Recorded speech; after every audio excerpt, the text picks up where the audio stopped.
What's your evaluation been of Connor so far? And what, we obviously asked Coach Allen about what made him the guy that won the starting job. What did you particularly like about Connor that, makes you feel comfortable about? I think the biggest thing is, especially on game day, no matter what happens, good, bad, wrong, right, or indifferent, kind of our process. As soon as he comes off the field, he's always going to go to the phone. Like as soon as literally the moment, like sometimes he's calling before I've even had a chance to breathe for a second. It's just no matter what, good, bad, wrong, right, indifferent, wide open guy we miss, something bad happens, something good happens. He's the exact same guy all the time. And they're a lot of people, there's a million different types of leadership. Some people you see Tom Brady yell and scream, and he's a very animated guy on the sideline. And then you see guys that, Eli Manning is really just to themselves. And I think his strength is that he's very even-keeled, and a mistake doesn't rattle him. Something good, it really doesn't change his demeanor. So just the fact that he's even-keeled, he can handle success, and he can handle failure, I think is a huge strength for him. Kind of going off of that, I know it's a small sample size, but he's only taken 1 sack through 2 games, and I know that's kind of part quarterback, part relationship with offensive line, but just what has allowed him, it's not like he hasn't had pressure, but to keep from taking too many sacks here early in the season. Yeah, I think, like big picture-wise, I think that the quarterback has much more to do with pass protection than a lot of people do. And I don't necessarily mean setting, resetting protections, danger and protections, changing protections. Just at the highest levels of football, you got 285 or less to make good decisions. And it doesn't matter when you play in the Big Ten, you play in the SEC, you play in the NFL. Like when you get to the highest levels of college football, like you don't have as much time as people perceive you to. The old 4 seconds, like you got about 285 to figure it out. And we spend an inordinate amount of time. Like every throw they throw in practice, like there's a timer on it. When they come in and watch their practice film down here on the right, it's going to say 2.97, 2.84, 2.10. Yeah, I mean, like, so number one, just them understanding the body clock of decision making. Number two is I think our offensive line has done a tremendous job in pass protection. Now, not that we haven't had hurries, not that we haven't had issues, not that we haven't had some O-line driven quarterback pressures, but they've done a really nice job, coupled with the fact that Connor's done a nice job getting the ball out of his hand. I think number three is one of the biggest ills, especially with young or college level quarterbacks, or once they get past 285, hanging on the football, taking unnecessary sacks. Like we won our first game because Connor threw the ball away in that 2-minute drive. First down from the 5-yard line.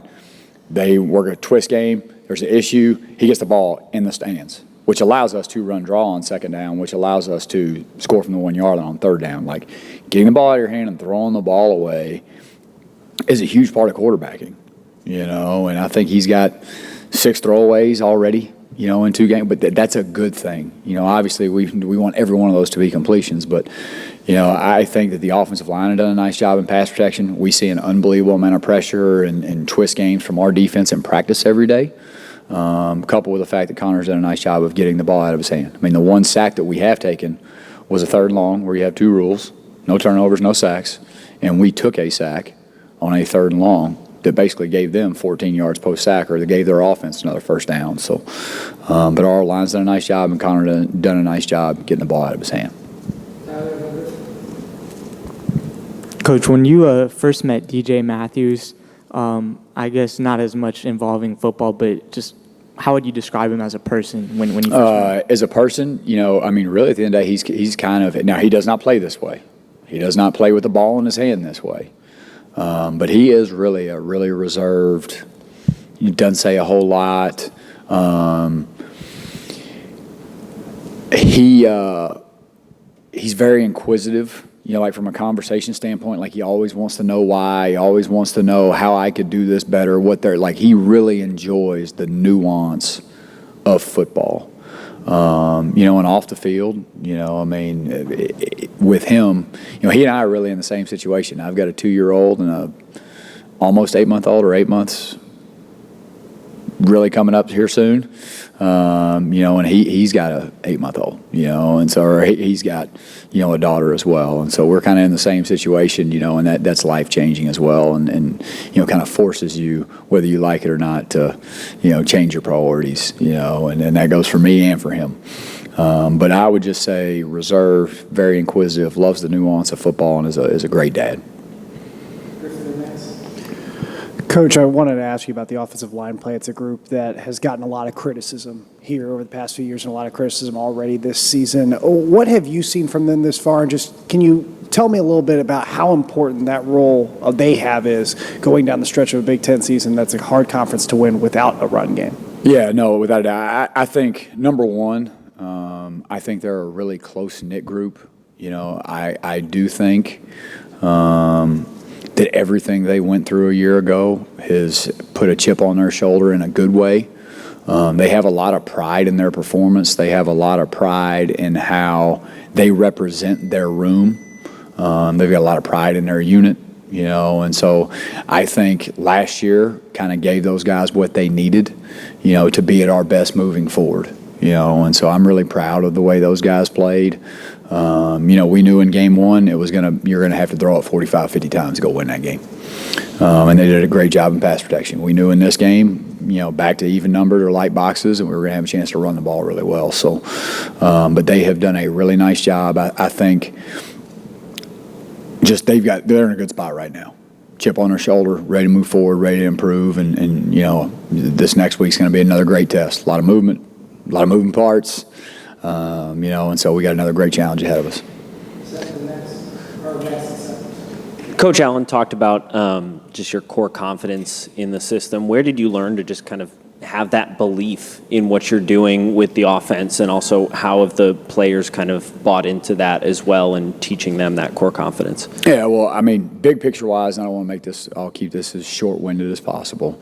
You know, I played in basically a three-back backfield, smokestack eye, belly G down, like hammer you offense in high school. You know, I was a little quarterback, and my stat line would probably be about 3 passes a game. You know, and I wasn't very good anyway, so it didn't matter. But we didn't throw the ball very much. And when I went to college at Middle Tennessee State University, we were one of the 3 or 4 wide receiver at all times, 10 personnel, as fast as humanly possible, spread the field. You know, one of the you know, I guess what you would consider, you know, air raid offenses at the time, because Larry Fedora had been the coordinator, you know, and then Blake Anderson showed up, now the coordinator at Utah State. So I kind of grew up with this, you know, and obviously that was so fun. And the way we played, you know, and again, I was not a very good player, ended up moving to wideout, but just playing in the system, it's fun to play. You know, it's no different than basketball. Like, do you want to walk the ball up the floor and pass 7 times and shoot it with 0 on the shot clock, or do you want to run up and down the floor and have fun? Like, that's what you want to do. You want to run down the floor and have fun. So the style of play, having been a quarterback, a wideout in the system, you know, it gave a bunch of really average college football players a chance to throw the ball at a high level, you know. And then in my coaching career, you know, being with Larry Fedora, being with Blake, you know, coaching with Blake, you know, I mean, just this is really all I've ever known, you know. And then from the big wide split family of it, you know, that probably started in about 14 or 15. I think more than anything else, it makes defenses make choices. It makes them kind of play out of character. You know, and so just over my career, it's been truly kind of the air raid mentality, and then as things have evolved, you know, a little more run game and the big wide splits. Going off that a bit, you know, when you have weather like you had, especially in the first half against Idaho, how challenging does that make play calling, and how much do you kind of have to adjust things when you have a downpour like you did in the first half? Yeah, no, it's, you know, and I think the biggest thing is just mentally, you know, we did not have a, you know, now we do wet ball Wednesdays for CQ and RVA, but truly when you got to go out and you got to play in it and you got to take the visors off, I mean, there's a rigmarole you have to go through as a wideout to go pitch and catch well. You know, and so, I mean, even down to, all right, the ball's really wet. Now the referees are going to change balls every single play and work wet ball mechanics, which is going to damage your tempo. So there's a lot of differences. But I think just mentally more than anything else, just the comfortability. Hey, drive your eyes to the catch point, do all the things that you normally do. You know, don't be worried that it's wet. You know, same thing for the quarterbacks. There's just mentally there's some things you have to get past. You know, and then same thing. You know, now that you know, when you're an RPO team and you spread the ball around, you're willing to throw it around. You know, now you got to be smart about how you throw the football, and then they know that, and then so sometimes the box will change in a run game, and so yeah, there definitely is. Some differences that really, really, really inclement weather. Now, when we played early in the game, it was a little bit ugly, but, after the first 10 minutes or so, it kind of got back to normal, and we just didn't play good. But obviously we went in, talked about it, and came out and played much better. Absolutely. Thank you, guys.